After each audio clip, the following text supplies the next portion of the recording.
వర్షంలో ఇలా లాంగ్ ట్రిప్స్కి వెళ్తే చాలా బాగుంటుంది. కానీ మేము లాంగ్ ట్రిప్కి అయితే వెళ్ళట్లేదు, ఊరైతే వెళ్తున్నాము. మా హస్బెండ్ వాళ్ళ 10th క్లాస్మేట్ ఫ్రెండ్కి మ్యారేజ్ అయితే అయ్యింది. సో ఈరోజు రిసెప్షన్ కోసం ఇంకా మార్నింగే మేము రెడీ అయితే వెళ్తున్నాము. వర్షం పడుతుంది, క్లైమేట్ అయితే చాలా చల్లగా ఉందని చెప్పి ఇంకా కాఫీ తాగుదామని ఒక చోట అయితే ఆగాము. ఇంకా వేడివేడిగా నేను మా హస్బెండ్ అయితే కాఫీ అయితే తాగుతున్నాము. ఆయనకేమో బిస్కెట్స్ ఇప్పించాము. కాఫీ తాగేసి కార్లో సాంగ్స్ పెట్టుకుని ఇంకా ఎంజాయ్ చేస్తూ వెళ్తున్నాము.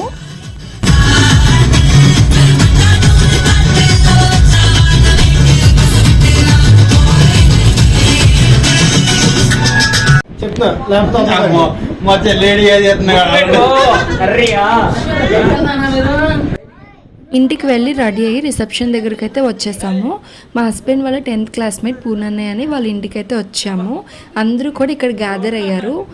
నాకు మ్యారేజ్ అయ్యి 4 years కంప్లీట్ అయింది. ఈ 4 yearsలో ఇదే ఫస్ట్ టైం అందరూ ఫ్యామిలీస్తోని రిసెప్షన్కి అయితే వెళ్ళడము. నాకైతే చాలా హ్యాపీ అనిపించింది. నాకు తెలియని వాళ్ళు కూడా పరిచయం చేసుకున్నాను. ఇలా ఫ్యామిలీస్ అందరూ కూడా గ్యాదర్ అయితే చాలా బాగుంటుంది. అందరూ చాలా ఇయర్స్ అయితే కలుసుకున్నారు. ఇంకా హ్యాపీ మూమెంట్స్ని అయితే క్రియేట్ చేసుకుంటున్నారు. చాలా హ్యాపీ అనిపించింది అందరినీ కలవడం. కొన్ని క్యూట్ మూమెంట్స్ని అయితే నేను క్యాప్చర్ చేశాను. ఆ మూమెంట్స్ అన్నీ కూడా చూడండి. పెళ్ళికొడుకి గిఫ్ట్ కింద అందరూ కలిపి స్మార్ట్ వాచ్ అయితే తీసుకున్నారు. సో పెళ్ళికొడుకి స్మార్ట్ వాచ్ అయితే గిఫ్ట్ చేస్తున్నారు. అందరికీ లైఫ్ టైం మెమరబుల్ మూమెంట్గా ఉండిపోతుంది. చాలా బాగుంది. నేను చేస్తాను.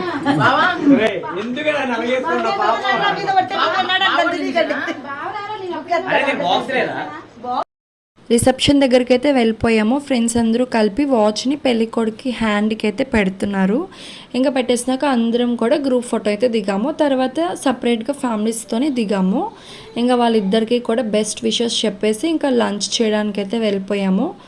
ఈ వీడియో మీకు నచ్చితే లైక్ చేయండి, సబ్స్క్రైబ్ చేసుకోండి, మా ఛానల్ని ఫాలో అవ్వండి.